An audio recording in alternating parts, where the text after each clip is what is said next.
ପଶିଗଲେ మనం ఎంత బాధపడిపోతాం. ଆମେ କେତେ ଦୁଃଖ କରିଥାଉ। వెంటనే హాస్పిటల్కి వెళ్ళిపోతాం. ସଙ୍ଗେ ସଙ୍ଗେ ହସ୍ପିଟାଲ ଯାଇଥାଉ। వెంటనే ఇన్ఫెక్షన్ అవ్వకూడదని ସଙ୍ଗେ ସଙ୍ଗେ ଇନଫେକ୍ସନ ନ ହେଉ କହି టీటీ ఇంజెక్షన్ వేయించుకుంటాం. ଆଉ ଟିଟି ଇଞ୍ଜେକ୍ସନ ପକାଇଥାଉ। కానీ କିନ୍ତୁ యేసుక్రీస్తు వారికి ଯୀଶୁ ଖ୍ରୀଷ୍ଟଙ୍କୁ చేతుల నుండి మేకులు కొట్టారు. ହାତ ଭିତରୁ କଣ୍ଟା ବିନ୍ଧୁଥିଲେ। ఆ బాధ ఒకసారి ఎలా ఉంటుందో ఆలోచించండి మీరు. ଥରେ ସେଇ କଷ୍ଟ କେମିତି ଥିବ ଆପଣ ଚିନ୍ତା କରନ୍ତୁ। మనకి ఎవరైనా మన చేయాల పెట్టి ଆମର ହାତ କେହି ସେଇଭଳି ରଖି మేకు చేయి లోపల నుంచి చక్కగా కూర్చారనుకోండి, ଆଉ କଣ୍ଟା ଯଦି ହାତ ଭିତରୁ ବୁଡିବେ బాగుంటుందా అండి? ଭଲ ଲାଗିବ କି? ఎంత బాధ వచ్చేస్తుంది మనకి. କେତେ କଷ୍ଟ ଲାଗିବ ଆମମାନଙ୍କୁ। ఏడ్చేస్తామని, କାନ୍ଦି ଦେଇଥାଉ ନା ନାଇଁ? గట్టిగా అరిచేస్తామా లేదా? ଜୋରରେ ଚିତ୍କାର କରୁଥାଉ ନା ନାଇଁ? మరి ఆయనకి ఎంత బాధ కలిగి ఉంటుంది. ଆଉ ତାଙ୍କୁ କେତେ କଷ୍ଟ ଲାଗିଥିବ। అంత బాధలో కూడా ଏତେ କଷ୍ଟରେ ମଧ୍ୟ ఆయనకి కొరడాలతో కొట్టారు, ତାଙ୍କୁ କରୋନାରେ ବିଧ କଲେ, ఈడ్చుకెళ్ళారు. ଟାଣି ଟାଣି ନେଲେ। ఎన్ని కొరడాలతో కొట్టి శరీరం ఎలా అయిపోతుంది? କରୋନାରେ ପ୍ରହାର କଲେ ଶରୀର କେମିତି ଥିବ? అంతెందుకు ఎవరైనా మనం చంపమని కొట్టారనుకో, କେହି ହେଲେ ଆମକୁ ଚାପୁଡ଼ା ବାଡ଼େଇ ଦେଲେ, చంపంతే ఏమైపోతుంది? ଚାପୁଡ଼ା ସବୁ କଣ ହେଇଯିବ? ଗାଲ ఏమవుతుంది? ଗାଲ କଣ ହେଇଯିବ? ఎర్రగా అయిపోతుంది. ଲାଲ ହୋଇଯିବ। అవునా కదా? ହଁ ନା ନାଇଁ? అలాంటి కొరడాతో కొడితే ସେଇଭଳି କରୋନାରେ ପ୍ରହାର କଲେ లోపల శరీరానికి ఎంత బాధ కలుగుతుంది? ଭିତରେ ଶରୀରକୁ କେତେ କଷ୍ଟ ଲାଗୁଥିବ? కలుగుతుంది కలగదు? କଷ୍ଟ ଲାଗିବ ନା ନାଇଁ? ଲାଗିବ। ఎవరైనా మనకి మంచి కిరీటం పెడితే బాగానే ఉంటది, କେହି ହେଲେ ଉତ୍ତମ ମୁକୁଟ ରଖିଲେ ଭଲ ଲାଗିବ। కానీ ఆయనకి ఏ కిరీటం పెట్టారు? କିନ୍ତୁ ତାହାକୁ କେଉଁ ମୁକୁଟ ରଖିଲେ? ముళ్ళు కిరీటం. କଣ୍ଟାର ମୁକୁଟ। ఏంటి ఏ కిరీటం పెట్టారు? କେଉଁ ମୁକୁଟ ରଖିଲେ? ముళ్ళ కిరీటం. କଣ୍ଟାର ମୁକୁଟ। ఏంటి మనకి చిన్న ముళ్ళు గుచ్చుకుంది అనుకోండి, ଆମକୁ ଗୋଟେ ଛୋଟ କଣ୍ଟା ପଶିଗଲେ వెంటనే కనిపిస్తుందా అండి? ସାଙ୍ଗେ ସାଙ୍ଗେ ଦେଖାଯିବ କି? ఒక 2 days తర్వాత అది కనపడి నొప్పి వస్తుంటుంది. ଗୋଟେ 2 ଦିନ ପରେ ତା ଦେଖାଯାଇ କଷ୍ଟ ଲାଗୁଥିବ ଆମକୁ। అప్పుడు మనం వాటర్ వేసి దాన్ని బయటికి తీయాలనుకుంటాం కదా. ସେତେବେଳେ ପାଣି ପକେଇ ତା ବାହାରକୁ କାଢିବା ପାଇଁ ଇଚ୍ଛା କରିଥାଉ। చిన్న ముళ్ళకే, ଛୋଟ କଣ୍ଟା ହିଁ, కానీ ఆయనకి ఎంత పెద్ద ముళ్ళు లేదు. କିନ୍ତୁ ତାଙ୍କୁ କେତେ ବଡ ବଡ କଣ୍ଟା। అంటే ఆయన శరీరం చాలా నలిగిపోతుంది, ମାନେ ତାଙ୍କ ଶରୀର ବହୁତ କଷ୍ଟ ପାଉଛି, చాలా బాధకి గురైపోతుంది. ବହୁତ ଦୁଃଖଗ୍ରସ୍ତ ହଉଛନ୍ତି। చివరికి ଶେଷରେ ఆయన ତାଙ୍କୁ శరీరంలో ఉన్నటువంటి రక్తం అంతా బయటకు వచ్చేసాక ତାଙ୍କ ଶରୀର ରକ୍ତ ସବୁ ବାହାରକୁ ଆସିବା ପରେ ఏమొచ్చిందంటే తెలుసా? କଣ ଆସିଲା ଜାଣିଛ? రక్తంతో పాటు నీళ్లు కూడా వచ్చేసాయి. ରକ୍ତ ସହ ପାଣି ମଧ୍ୟ ଆସିଗଲା। నీళ్లు కూడా వచ్చేసినంతగా బాధించారే. ମାନେ ଶରୀରରୁ ପାଣି ବାହାରିବା ପରେ କଷ୍ଟ ଦେଲେ। అంత బాధ పెట్టినా కూడా, ଏତେ କଷ୍ଟ ଦେବା ପରେ ମଧ୍ୟ, అంత బాధలో కూడా ଏତେ କଷ୍ଟରେ ରହି ମଧ୍ୟ యేసుక్రీస్తు ఏమంటారు తెలుసా? ଯୀଶୁ ଖ୍ରୀଷ୍ଟ କଣ କହୁଛନ୍ତି ଜାଣିଛ? ఒకసారి బైబిల్లో చూడండి. ଥରେ ବାଇବେଲ କରି ଦେଖନ୍ତୁ। లూకా స్వార్త, ଲୁକଲିଖିତ ସୁସମାଚାର, లూకా స్వార్త ଲୁକଲିଖିତ ସୁସମାଚାର 23వ అధ్యాయం 23 ଅଧ୍ୟାୟ 33వ వచనం. 33 ପଦ। లూకా స్వార్త ଲୁକଲିଖିତ ସୁସମାଚାର 23వ అధ్యాయం 23 ଅଧ୍ୟାୟ 33వ వచనం. 33 ପଦ। లూకా స్వార్త ଲୁକଲିଖିତ ସୁସମାଚାର 23వ అధ్యాయం 23 ଅଧ୍ୟାୟ 33వ వచనం. 33 ପଦ। వారు కపాల మనబడిన స్థలమునకు వచ్చినప్పుడు ଆଉ ସେମାନେ କପାଳ ନାମକ ସ୍ଥାନରେ ଉପସ୍ଥିତ ହୋଇ అక్కడ కుడి వైపున ఒకనిని, ସେଠାରେ ଦକ୍ଷିଣରେ ଜଣଙ୍କୁ, ఎడమ వైపున ఒకనిని, ବାମରେ ଅନ୍ୟ ଜଣଙ୍କୁ, ఆ నేరస్తులను ସେ ଅପରାଧୀମାନଙ୍କୁ ఆయనతో కూడా సిలువ వేసిరి. ତାହାଙ୍କ ସହିତ କୃଷରେ ଚଢାଇଲେ। అంటే యేసుక్రీస్తు వారిని కూడా సిలువ వేశారా? ମାନେ ଯୀଶୁଙ୍କୁ ମଧ୍ୟ କୃଷରେ ଚଢାଇଲେ କି? ఆయనతో పాటు ఇద్దరిని కూడా సిలువ వేశారా? ତାହାଙ୍କ ସଙ୍ଗେ ଆଉ 2 ଜଣଙ୍କୁ ଚଢାଇଲେ କି? వేశారా లేదండి? ଚଢାଇଲେ ନା ନାଇଁ? అంటే యేసుక్రీస్తు ఇప్పుడు ఎక్కడ ఉన్నారు? ମାନେ ଯୀଶୁ ଖ୍ରୀଷ୍ଟ କେଉଁଠାରେ ଅଛନ୍ତି? మళ్ళా నిలబడి ఉన్నారు, ଆମ ଉପରେ ଛିଡା ହେଇକି ଅଛନ୍ତି କି? ఇప్పుడు మళ్ళా కూర్చుని ఉన్నారు. ନଚେତ ଆମ ଉପରେ ବସିକି ଅଛନ୍ତି କି? ఎలా ఉన్నాడు ఆయన? କେମିତି ଅଛନ୍ତି ସେ? సిలువ మీద ఉన్నారు. କୃଷ ଉପରେ ଅଛନ୍ତି। అలాంటి సమయంలో ସେଇଭଳି ସମୟରେ యేసుక్రీస్తు ఏమంటున్నారు చూడండి. ଯୀଶୁ ଖ୍ରୀଷ୍ଟ କଣ କହୁଛନ୍ତି ଦେଖନ୍ତୁ। యేసు, ସେତେବେଳେ ଯୀଶୁ, తండ్రి ପିତା మీరేమి చేయుచున్నారో ଏମାନେ କଣ କରୁଅଛନ୍ତି వీరెరుగరు గనుక ଏମାନେ ଜାଣନ୍ତି ନାହିଁ, ସେଥିପାଇଁ వీరిని క్షమించుమని చెప్పాను. ଏମାନଙ୍କୁ କ୍ଷମା କର କହିଲେ। ఏమిటి?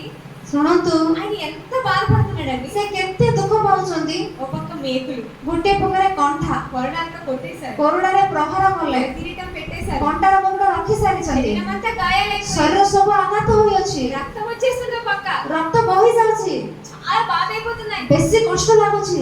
ఇంత బాధకు గురైనా సరే ଏତେ କଷ୍ଟ ପାଉଥିଲେ ମଧ୍ୟ కొంచెం కూడా కోపం రావట్లేదు. ఏంటి? କିଛି ରାଗ ଆସୁନାହିଁ କାହିଁକି? మనకు వస్తుందా? ଆମକୁ ଆସିବ ନା ନାହିଁ? మనల్ని ఎవరైనా ఒకసారి కొడితే ଆମକୁ କିଏ ଥରେ ବାଡେଇଲେ ఏమను, କିଛି କହିନଥାଉ, రెండోసారి కొట్టినా 2 ଥର ବାଡେଇଲେ ఏమను, କିଛି କହିନଥାଉ, మూడోసారి కొట్టి ఏమను, 3ୟ ଥର ବାଡେଇଲେ କିଛି କହିନଥାଉ, నాలుగోసారి కొడితే ఏమంటారు? 4 ଥର ବାଡେଇଲେ କଣ କହିଥାଉ? ఏంటి ఊరుకుంటున్నానని ఓ కొట్టడానికి వస్తున్నా କଣ ନିରବ ଅଛି ବୋଲି ବାଡେଇବା ପାଇଁ ଆସୁଛ అంటావాలి. କହିଥାଉ ନା ନାହିଁ? ఏంటి ఎవరైనా కొరడాతో కొడితే ఊరుకుంటాము? କିଏ କୋରଡ଼ାରେ ମାରିଲେ ଆମେ ତୁନିବା କି? తిరగబడతాం. ଫେରି ଆମେ ବାଡେଇବା। నువ్వు నన్ను కొరడాతో కొట్టడం ఏంటి ତୁମେ అంటాడు. ମତେ କୋରଡ଼ାରେ ପ୍ରହାର କରିବାର କ'ଣ କହିଥାନ୍ତ ନାହିଁ? ఏమిటి అన్ని పాపాలు చేసిన మనమే అలాగంటామంటే ସମସ୍ତ ପାପ କରୁଥିବା ଆମେ ହିଁ ଏଭଳି କହୁଥିଲେ। ఏ పాపము చేయని యేసుక్రీస్తు వారిని కొడుతున్నా କୌଣସି ପାପ କରୁନଥିବା ଯୀଶୁ ଖ୍ରୀଷ୍ଟଙ୍କୁ ମାରୁଥିଲେ ବି ఎందుకు తిరగబడలేదండి? କାହିଁକି ସେ ଫେରି ମାରିଲେ ନାହିଁ? ఏంటి ఆయన నొప్పి రాలేదా? କ'ଣ ତାଙ୍କୁ କଷ୍ଟ ଲାଗୁନଥିଲା କି? నొప్పి రాలేదా? କଷ୍ଟ ଲାଗୁନଥିଲା କି? మనకు రాదా నొప్పి? ଆମକୁ କଷ୍ଟ ଲାଗେ ନାହିଁ କି? ఏమిటి ఎవరైనా మనకి కొరడాతో కొడితే నొప్పి రాదా? କିଏ ହେଲେ କୋରଡ଼ାରେ ମାରିଲେ ଆମକୁ କଷ୍ଟ ଲାଗିବ ନାହିଁ କି? మరి ఆయన కూడా ఏమొచ్చి ఉంటది? ଆଉ ତାହାକୁ ମଧ୍ୟ କ'ଣ ଆସିଥିବ? నొప్పి వచ్చింటది. କଷ୍ଟ ଆସିଥିବ ନା ନାହିଁ? మనలాంటి శరీరమే కదా. ଆମ ପରି ଶରୀର ହିଁ। మరి అంత బాధ కలిగినా సరే ଆଉ ଏତେ କଷ୍ଟ ଆସିଲେ ମଧ୍ୟ కొంచెం కూడా ద్వేషం రాలేదు ఏంటండి? ଆଉ ଅଳ୍ପ ମଧ୍ୟ ଘୃଣା ଆସୁନାହିଁ କାହିଁକି? కొంచెం కూడా వారి మీద పగపట్టలేదు ఏంటండి? ଅଳ୍ପ ମଧ୍ୟ ତାଙ୍କ ଉପରେ ଘୃଣା କଲେ ନାହିଁ କାହିଁକି? కొంచెం కూడా వారి మీద అసూయ కలగలేదు ଆଉ ఏంటండి? ଅଳ୍ପ ମଧ୍ୟ ସେମାନଙ୍କ ପ୍ରତି ଦ୍ୱେଷ କଲେ ନାହିଁ କାହିଁକି? అయ్యో నాకెందుకు, నేను ఎన్ని బాధలు భరించలేనని ఎందుకు ఆయనకి కొంచెం కూడా నిరాశ కలగలేదు? ହଁ କାହିଁକି ମୁଁ ଏତେ କଷ୍ଟ ସହିପାରୁ ନାହିଁ ବୋଲି କାହିଁକି ସେ ଏପରି ଭାବିଲେ ନାହିଁ? పైగా అదేమీ రాకపోయినా ଆଉ ପୁନର୍ବାର କିଛି ନ ଆସିଲେ ବି ఏమని మాట్లాడుతున్నారు యేసుక్రీస్తు କ'ଣ వారు? କଥା ହଉଛନ୍ତି ଯୀଶୁ ଖ୍ରୀଷ୍ଟ? తండ్రి ପିତା మీరేమి చేస్తున్నారో మీకు తెలియదు తండ్రి, ଏମାନେ କ'ଣ କରୁଅଛନ୍ତି ଏମାନେ ଜାଣନ୍ତି ନାହିଁ ପିତା। వీరిని క్షమించండి అన్నాడు. ଏମାନଙ୍କୁ କ୍ଷମା କର। అండి నిజంగా ସତରେ మన మనసు ఎంత బాధకైపోతుంది తెలుసా ఆ క్షణంలో. ଆଉ ସେଇ ସମୟରେ ଆମର ମନ କେତେ ଦୁଃଖ ପାଇବ ଜାଣିଛୁ କି? అంత దుఃఖంలోని ఈ మాట మనమైతే అనలేమండి. ଏଇ ଦୁଃଖରେ ଆମେ ଏଇ କଥା କହିପାରିନଥାଉ। అంత దుఃఖపడుతున్నా సరే ఆయన నోటి మాట వచ్చిందంటే ସେଇ ଦୁଃଖରେ ମଧ୍ୟ ତାଙ୍କ ମୁଖରେ ଏଇ ବାକ୍ୟ ଆସିଛି କହିଲେ మన మనసుని ఎంత కంట్రోల్ చేసుకున్నాడండి. ସେ ଆପଣ ମନକୁ କେତେ କଣ୍ଟ୍ରୋଲ କଲେ। ఎదుటి వారు కొడుతున్నా ଅନ୍ୟମାନେ ଆଘାତ କରୁଥିଲେ ବି వారి మీద కోపం రాకుండా కంట్రోల్ చేసుకున్నాడు. ସେମାନଙ୍କ ଉପରେ ରାଗ ନ ଆସିବା ପରି କଣ୍ଟ୍ରୋଲ କରିଲେ। ఎదుటి వారు ఆయన మీద ఉమ్మి వేస్తున్నారు, ଅନ୍ୟ ଲୋକ ତାଙ୍କ ଉପରେ ଛେପ ପକେଇ ଦଉଛନ୍ତି। మన మీద ఉమ్మి వేస్తే మరి బాగుంటదండి? ଆମ ଉପରେ ଛେପ ପକେଇଲେ ଆମକୁ ଭଲ ଲାଗିବ କି? చాలా కోపం వస్తుంది, ବେଶୀ ରାଗ ଲାଗିଯିବ, చాలా కోపం వస్తుంది. ବେଶୀ ରାଗ ଆସିବ।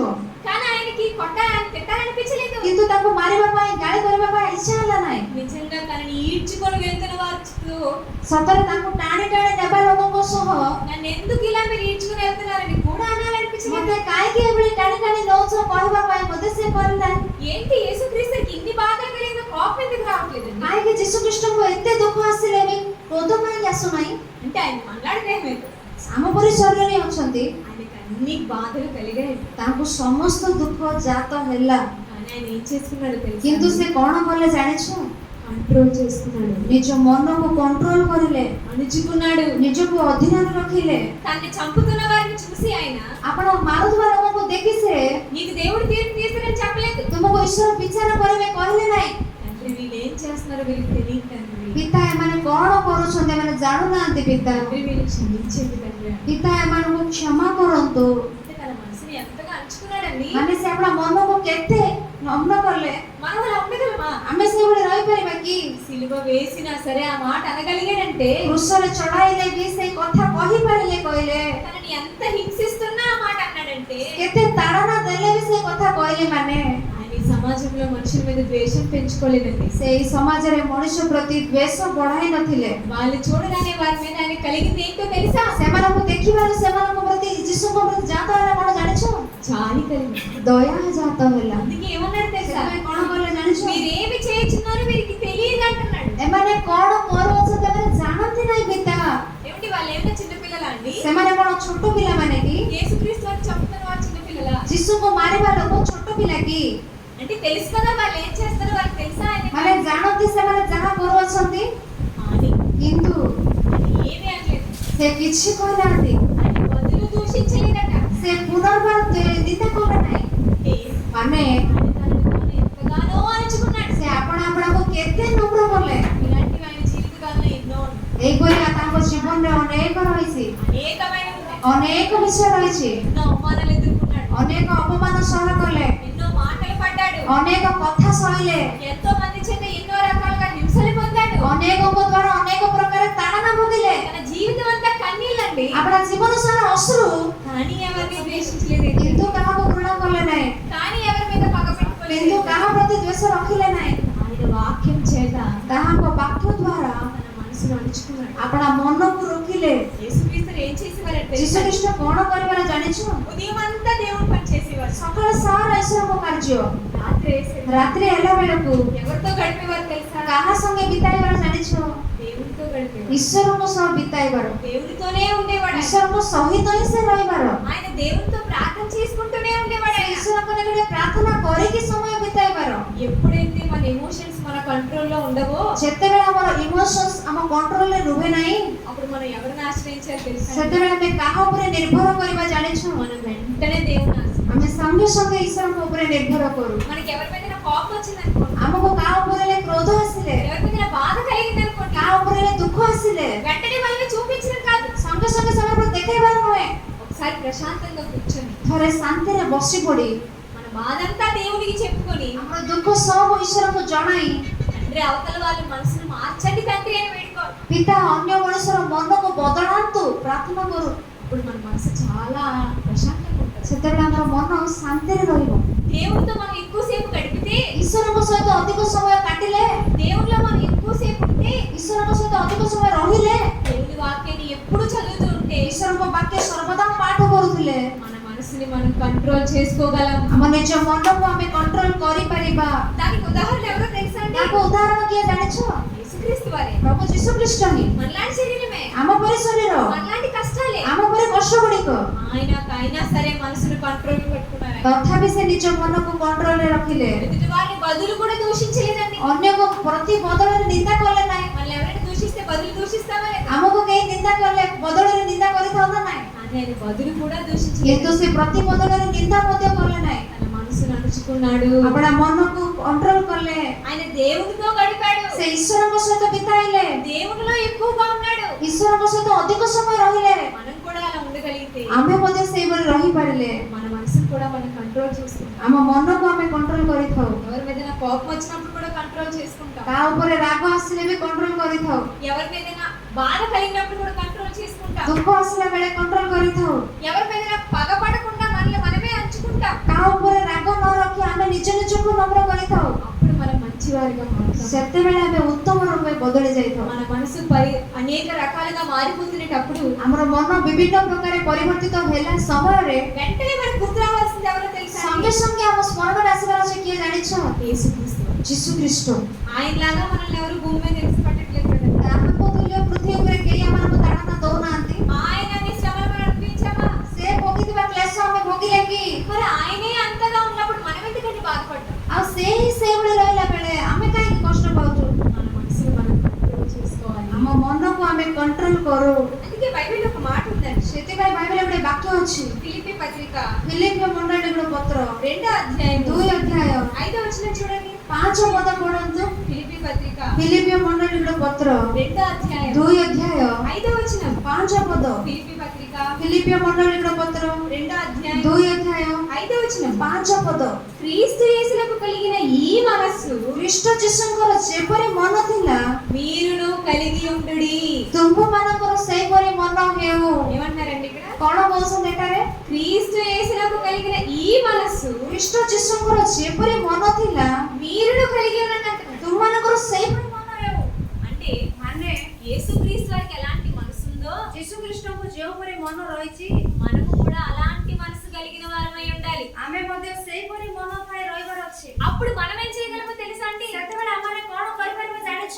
మన మనసును అంచుకోగలం. ଆମ ମନକୁ ଅଧୀନରେ ରଖିପାରିବା। మన ఎమోషన్స్ ని మన కంట్రోల్లో ఉంచుకోగలం. ଆମର ଇମୋସନ୍ସ ଆମ କଣ୍ଟ୍ରୋଲରେ ରଖିପାରିବା। ఎప్పుడైతే యేసుక్రీస్తు వారి లాంటి మనసు మనకి ఉంటుందో, ଯେତେବେଳେ ଯୀଶୁଙ୍କ ପରି ମନ ଆମଠାରେ ରହିବ మనం కూడా యేసుక్రీస్తు వారి లాగా ఉండగలం. ଆମେ ମଧ୍ୟ ଯୀଶୁଙ୍କ ପରି ବଞ୍ଚିପାରିବା। మన మనసును అంచుకోవడం చాలా కష్టం అండి. ଆମ ମନକୁ କଣ୍ଟ୍ରୋଲ କରିବା ବହୁତ କଷ୍ଟ ଅଟେ। ఏమండి, సర్కస్ లో ଆଉ ସର୍କସରେ ఒక సింహాన్ని కూడా ଗୋଟେ ସିଂହକୁ ମଧ୍ୟ మనిషి తన గ్రిప్ లో పెట్టుకుంటాడు. ମଣିଷ ନିଜ ଅଧୀନରେ ରଖିଥାଏ। ఎంతో పెద్ద ఏనుగును కూడా କେତେ ବୃହତ ହାତୀକୁ ମଧ୍ୟ మనిషి తన గ్రిప్ లో పెట్టుకుంటాడు. ମଣିଷ ନିଜ ଅଧୀନରେ ରଖିଥାଏ। ఎలా చెప్తే అలా వింటది. ଯେମିତି କହିଲେ ବି ଶୁଣିଥାଏ ହାତୀ। ఆ సింహం ఎలా చెప్తే అలా వింటది. ସେଇ ସିଂହ ଯେମିତି କହିଲେ ବି ଶୁଣିଥାଏ। ఎన్నింటినో మన కంట్రోల్లో పెట్టుకున్న మనం ଅନେକ ବିଷୟକୁ ଆମେ ନିଜ କଣ୍ଟ୍ରୋଲ ରଖିଥିବା ଆମମାନେ మన మనసును మన కంట్రోల్లో ఉంచుకోలేకపోతున్నాం ఏంటి? ଆମ ମନକୁ କଣ୍ଟ୍ରୋଲ କରିପାରୁନାହୁଁ କାହିଁକି? అందుకే దేవుడు ସେଥିପାଇଁ ଈଶ୍ୱର బైబిల్లో ఒక మాట రాయించాడు చూడండి. ବାଇବେଲରେ ଗୋଟେ ବାକ୍ୟ ଲେଖାରେ ଦେଖନ୍ତୁ। సామెతల గ్రంథము ହିତୋପଦେଶ 16వ అధ్యాయం 16 ଅଧ୍ୟାୟ 33వ వచనం చూడండి. 33 ପଦ ଦେଖନ୍ତୁ। సామెతల గ్రంథం ହିତୋପଦେଶ 16వ అధ్యాయం 16 ଅଧ୍ୟାୟ 33వ వచనం. 33 ପଦ। సామెతల గ్రంథం ହିତୋପଦେଶ 16వ అధ్యాయం 16 ଅଧ୍ୟାୟ 33వ వచనం. 33 ପଦ। అక్కడ చూడండి ఏం రాయబడింది? 32వ వచనం వచనం చదువుకుందాం. 32 ପଦ ପଢିବା। పరాక్రమశాలి కంటే దీర్ఘశాంతము గలవాడు శ్రేష్ఠుడు. పట్టణమును పట్టుకొను వాని కంటే తన మనస్సును స్వాధీనపరుచుకున్నవాడు శ్రేష్ఠుడు అంటున్నాడు. ଯେ କ୍ରୋଧରେ ଧୀର ସେ ବୀର ଅପେକ୍ଷା ଶ୍ରେଷ୍ଠ। ଯେ ନିଜ ଆତ୍ମା ଉପରେ କର୍ତ୍ତୃତ୍ୱ କରେ ସେ ନଗର ଜୟକାରୀ ଅପେକ୍ଷା ଭଲ। అంటే ମାନେ పరాక్రమశాలి ମାନେ ବୀର ଲୋକ ఎంతో యుద్ధంలో నైపుణ్యత కలిగి ଅନେକ ଯୁଦ୍ଧରେ ନିପୁଣତା ଥାଇ యుద్ధంలో విజయాన్ని సాధించగలిగేటంతటి ଯୁଦ୍ଧରେ ହାସଲ କରିବା ସେ గొప్ప పరాక్రమశాలి కంటే ଆଉ ମହାନ ବୀର ଅପେକ୍ଷା ఎవరు గొప్పవారటండి? କିଏ ମହାନ ଅଟେ ପୁଣି? దీర్ఘశాంతం గలవాడే గొప్పవాడంట. ଆଉ ଦୀର୍ଘ ସହିଷ୍ଣୁ ଲୋକ ହିଁ ମହାନ ଅଟନ୍ତି ପୁଣି। ఇక పట్టణం పట్టుకునే వాడి కంటే ଆଉ ନଗର ଜୟକାରୀ ଅପେକ୍ଷା తన మనసుని తన స్వాధీనంలో ఉంచుకున్నవాడే గొప్పవాడంట. ନିଜ ମନକୁ ନିଜ ଅଧୀନରେ ରଖିବା ଲୋକ ମହାନ ପୁଣି। ఏంటండి తన మనసుని ఏం చేసుకున్నవాడు గొప్పవాడంట? ନିଜ ମନକୁ କଣ କରିବା ଲୋକ ଶ୍ରେଷ୍ଠ ଅଟେ? తన స్వాధీనంలో ఉంచుకున్నవాడు గొప్పవాడంట. ନିଜ ଅଧୀନରେ ରଖିବା ଲୋକ ଶ୍ରେଷ୍ଠ ଅଟେ ପୁଣି। అంటే నువ్వు పట్టణం పట్టుకుంటే గొప్పవాడు కాదు. ମାନେ ନଗର ଜୟ କଲେ ଶ୍ରେଷ୍ଠ ନୁହେଁ। ఇదిగో నేను పట్టణాన్నే పట్టేసుకున్నాను, ଏଇଠି ମୁଁ నగରକୁ ହିଁ ଜୟ କଲି, ఇదిగో ఈ పట్టణమే నా స్వాధీనంలో ఉంది, ଏଇ ନଗର ହିଁ ମୋର ଅଧୀନରେ ଅଛି, అది గొప్పతనం కాదంట. ତାହା ଶ୍ରେଷ୍ଠ ବିଷୟ ନୁହେଁ ପୁଣି। ఎవరు గొప్పవాళ్ళంట? କେଉଁମାନେ ଶ୍ରେଷ୍ଠ ଅଟନ୍ତି? తన మనసును అణుచుకున్నవాడు, ଆପଣା ମନକୁ ଅଧୀନରେ ରଖିବା ଲୋକ, తన మనసుని తన స్వాధీనంలో ఉంచుకున్నవాడే ଆପଣା ମନକୁ ନିଜ ଅଧୀନରେ ରଖିବା ଲୋକ ହିଁ శ్రేష్ఠుడు. ଶ୍ରେଷ୍ଠ ଅଟେ। అంటే ମାନେ మనసును స్వాధీనపరుచుకున్న వాళ్ళే గొప్ప వాళ్ళండి. ମନକୁ ଅଧୀନରେ ରଖିବା ଲୋକ ହିଁ ମହାନ ଅଟନ୍ତି। మనకి ఎన్నో ఎమోషన్స్ వచ్చినప్పుడు ଆମକୁ ଅନେକ ଇମୋସନ୍ସ ଆସିଲା ବେଳେ అవన్నీ బయటికి రాకుండా ସେଇ ସବୁ ବାହାରକୁ ଯେପରି ନ ଆସିବ ఎవరైతే కంట్రోల్ చేసుకోగలుగుతారో ଯେଉଁମାନେ କଣ୍ଟ୍ରୋଲ କରିପାରିବେ వాళ్ళే గొప్ప వాళ్ళు, ସେମାନେ ହିଁ ମହାନ ଅଟନ୍ତି, వాళ్ళే శ్రేష్ఠులు ସେମାନେ ହିଁ అంటున్నారు. ଶ୍ରେଷ୍ଠ ଅଛନ୍ତି କହୁଛନ୍ତି ଈଶ୍ୱର। మరి మనం అలా శ్రేష్ఠులం కావాలంటే ଆଉ ଆମେ ସେଇଭଳି ଶ୍ରେଷ୍ଠ ହେବାକୁ ହେଲେ ఒక్కసారి యేసుక్రీస్తు వారి జీవితాన్ని చూడండి. ଥରେ ଯୀଶୁଙ୍କ ଜୀବନକୁ ଦେଖନ୍ତୁ, ఆయన చూస్తే చాలండి, ତାଙ୍କୁ ଦେଖିଲେ ସରି మన జీవితం ఎలా మలుచుకోవాలో అర్థమైపోతుంది. ଆମ ଜୀବନକୁ କିପରି ସଜାଡ଼ିବା ଜାଣିପାରିବା। కోపం వచ్చినప్పుడు ఎలా ఉన్నాడు, ରାଗ ଆସିଲା ବେଳେ କିପରି ଥିଲେ, బాధ వచ్చినప్పుడు ఎలా ప్రవర్తించాడు, ଦୁଃଖ ଆସିଲା ବେଳେ କିପରି ଆଚରଣ କଲେ, ఆయనకి అత్యంత వేదన కలిగినప్పుడు ఎలా ఉన్నాడు, ସେ ବେଶୀ ଦୁଃଖରେ ଥିଲା ବେଳେ କିପରି ଥିଲେ, మనిషి మీద ద్వేషం రాకుండా ఎలా ప్రేమను పెంచుకున్నాడు. ମଣିଷ ଉପରେ ଦ୍ୱେଷ ନଥାଏ କିପରି ప్రేమ ବଢାଇଲେ। మనం కూడా అలాగే ఉండగలుగుతాం ప్రియుల. ଆମେମାନେ ସେଇଭଳି ରହିପାରିବା ପ୍ରିୟମାନେ। మనం అణుచుకోగలుగుతాం, ଆମେ ନତ କରିପାରିବା, నిగ్రహించుకోగలుగుతాం. ଆମେ ନିୟନ୍ତ୍ରଣ କରିପାରିବା। అందుకే దేవుడు కూడా ఏమన్నాడు, ସେଥିପାଇଁ ଈଶ୍ୱର କଣ କହିଲେ, మనకి ଆମକୁ పిరికితనము గల ఆత్మ ఇవ్వలేదట, ଈଶ୍ୱର ଭୀରୁତାର ଆତ୍ମା ଦେଇନାହାନ୍ତି ପୁଣି, ఇంద్రియ నిగ్రహములు గల ఆత్మనే ఇచ్చాడంట ଆଉ దేవుడు. ସୁବୁଦ୍ଧିର ଆତ୍ମା ଦେଇଅଛନ୍ତି ଈଶ୍ୱର, ఇంద్రియ నిగ్రహం ଆଉ ସୁବୁଦ୍ଧିର ଆତ୍ମା ଦେଇଅଛନ୍ତି మన ଈଶ୍ୱର। అవయవాల్లో కలిగే భావాలు ఉన్నాయి చూసారు, ଆମ ଅଙ୍ଗ ପ୍ରତ୍ୟଙ୍ଗରେ ଜାତ ହେବା ଫିଲିଂସ୍ ଅଛି ଦେଖନ୍ତୁ, వాటిని నిగ్రహించుకునేటంతటి శక్తి గల ఆత్మనే మనకి ଆଉ ఇచ్చాడటండి. ସେ ସମସ୍ତକୁ କଣ୍ଟ୍ରୋଲ କରିବା ଶକ୍ତିଯୁକ୍ତ ଆତ୍ମାକୁ ଈଶ୍ୱର ଆମକୁ ଦେଲେ। అని చాలా సందర్భాల్లో మనం కంట్రోల్ తప్పుతుంటాం కదా. କିନ୍ତୁ ଅନେକ ସମୟରେ ଆମେ କଣ୍ଟ୍ରୋଲ ହରାଇ ବସିଥାଉ। ఒక్కసారి యేసుక్రీస్తు జీవితం చూడాలండి. ଥରେ ଯୀଶୁଙ୍କ ଜୀବନ ଦେଖନ୍ତୁ, ఆయన జీవితం చూసినప్పుడు ତାଙ୍କ ଜୀବନ ଦେଖିଲା ବେଳେ ఎన్నో ఆయనకి కష్టాలు వచ్చాయండి. ଅନେକ କଷ୍ଟ ତାଙ୍କ ପ୍ରତି ଆସିଲା। చూడండి ఆయనకి ఎన్ని కష్టాలు వచ్చి చివరిగా ఈ మాట చూసి ముగించుకుందాం. ଦେଖନ୍ତୁ ତାଙ୍କୁ କେତେ କଷ୍ଟ ଆସିଲା। ଶେଷରେ ଗୋଟେ ବାକ୍ୟ ଦେଖି ଶେଷ କରିବା। హెబ్రీ పత్రిక ଏବ୍ରୀମାନଙ୍କ ନିକଟକୁ ପତ୍ର 5వ అధ్యాయం 5 ଅଧ୍ୟାୟ 7వ వచనం. 7 ପଦ। హెబ్రీ పత్రిక ଏବ୍ରୀମାନଙ୍କ ନିକଟକୁ ପତ୍ର 5వ అధ్యాయం 5 ଅଧ୍ୟାୟ 7వ వచనం. 7 ପଦ। హెబ్రీ పత్రిక ଏବ୍ରୀମାନଙ୍କ ନିକଟକୁ ପତ୍ର 5వ అధ్యాయం 5 ଅଧ୍ୟାୟ 7వ వచనం. 7 ପଦ। శరీరధారి అయి ఉన్న దినములలో ସେ ପାର୍ଥିବ ଜୀବନରେ మహారోదనముతోను ପ୍ରବଳ ଆର୍ତ୍ତନାଦରେ కన్నీళ్లతోను ଅଶ୍ରୁ ସହକାରେ తన్ను మరణం నుండి రక్షింపగలవానికి ତାଙ୍କୁ ମୃତ୍ୟୁରୁ ରକ୍ଷା କରିବା ବ୍ୟକ୍ତିଙ୍କୁ ప్రార్థనలను యాచనలను ପ୍ରାର୍ଥନା ବିନତି సమర్పించి ଉତ୍ସର୍ଗ କରି భయభక్తులు కలిగి ఉన్నందున ଭୟଭକ୍ତି ସହକାରେ ବଞ୍ଚିବାରୁ ఆయన అంగీకరింపబడెను. ଆଉ ସେ ରକ୍ଷା ପାଇଲେ। ఏమిటి మనలాంటి శరీరం ధరించుకున్న దినాల్లో ଆମମାନଙ୍କ ପରି ଶରୀର ଥିବା ସମୟରେ ఆయనకి ఏం కలిగాయంట? ତାଙ୍କୁ କଣ କଣ ଘଟିଲା?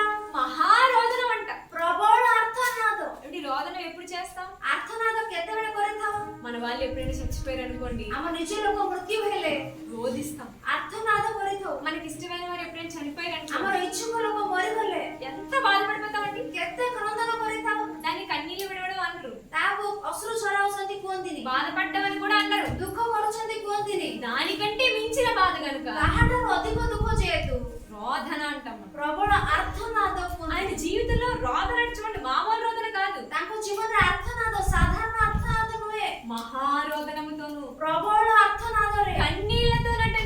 ଅଶ୍ରୁ ସହକାରେ అంటే తన జీవితం అంతా రోదనేనా, ତାଙ୍କ ଜୀବନ ସାରା ଆର୍ତ୍ତନାଦ କି కన్నీళ్ళేనా? ଅଶ୍ରୁ ହେଇକି అయినా సరే ఎలా ప్రేమ చూపించాడండి. ତଥାପି ସେ କିପରି ప్రేమ ଦେଖାଇ ପାରିଲେ? తన మనసును అంచుకున్నాడు. ତାଙ୍କ ମନକୁ ଅଧୀନରେ ରଖିଲେ వాక్యంతో ବାକ୍ୟ ଦ୍ୱାରା దేవుడితో గడుపుతూ ଈଶ୍ୱରଙ୍କ ସହିତ ବିତାଇ ఎక్కువగా దేవుళ్ళో ఉంటూ ଅଧିକ ସହିତ ଈଶ୍ୱରଙ୍କ ସହିତ ରହିଲେ ఏ బాధ వచ్చినా దేవుని వైపే చూస్తూ ଯେଉଁ କଷ୍ଟ ଆସିଲେ ବି ଈଶ୍ୱରଙ୍କ ଆଡ଼େ ଦେଖି మనిషికి కీడు చేయకుండా, ମଣିଷକୁ ଅନିଷ୍ଟ ନ କରି మనిషి పట్ల పగ పెంచుకోకుండా, ମଣିଷ ପ୍ରତି ଦ୍వేଷ ନ ରଖି కనీసం కోపం పెంచుకోకుండా ଅନ୍ତତଃ ନ ରାଗି తన మనసును అంచుకున్నాడు. ଆପଣ ମନକୁ ଅଧୀନ ରଖିଲେ। మన మనసు కూడా ଆମମାନଙ୍କର ମନ ମଧ୍ୟ ఎన్నో సందర్భాల్లో అలా ఉండేటప్పుడు ଅନେକ ସମୟରେ ସେଇଭଳି ରହିବା ବେଳେ మనకి మార్గంగా కనిపించేది ఎవరో తెలుసా? ଆମକୁ ପଥ ରୂପେ ଦେଖାଯାଆନ୍ତି କିଏ ଜାଣିଛ?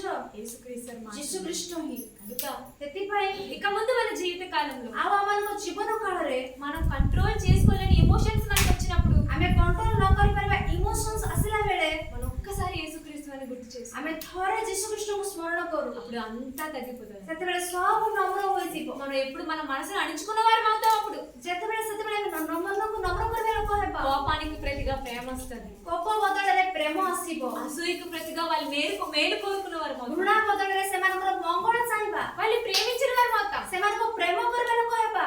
అలా మనం మారాలండి. ସେଇଭଳି ଆମେ ବଦଳି ଯାଉ। అలా మనం మారినప్పుడే ସେଇଭଳି ଆମେ ବଦଳିଲା ବେଳେ దేవుడు మనం చూసి సంతోషిస్తాడు. ଈଶ୍ୱର ଆମକୁ ଦେଖି ଆନନ୍ଦିତ ହେବେ। అలా మనందరము ఉండాలి. ସେଇଭଳି ଆମେ ସମସ୍ତେ ରହିବା କହି నన్ను హెచ్చరించుకుంటూ ନିଜ ନିଜକୁ ଅନୁଯୋଗ ଦେଇ మిమ్మల్ని హెచ్చరిస్తూ ଆପଣଙ୍କୁ ଅନୁଯୋଗ ଦେଇ నా మాటలు ମୋର ముగిస్తున్నాను. କଥା ଶେଷ କରୁଅଛି। కళ్ళు మూసుకుంటే ప్రార్థన చేస్తాను. ଆସନ୍ତୁ ପ୍ରାର୍ଥନା କରିବା। మమ్మల్ని అతిథిగా ప్రేమిస్తున్న మా కన్న తండ్రి, ఈ చల్లని వేళ తండ్రి, మీ యొక్క కుమారుణ్ణి మాకు ఆదర్శంగా చూపించి మా మనసుని మేము ఏ విధంగా అంచుకోవాలో, ఏ విధంగా కంట్రోల్ చేసుకోవాలో ప్రతి దాన్ని తండ్రి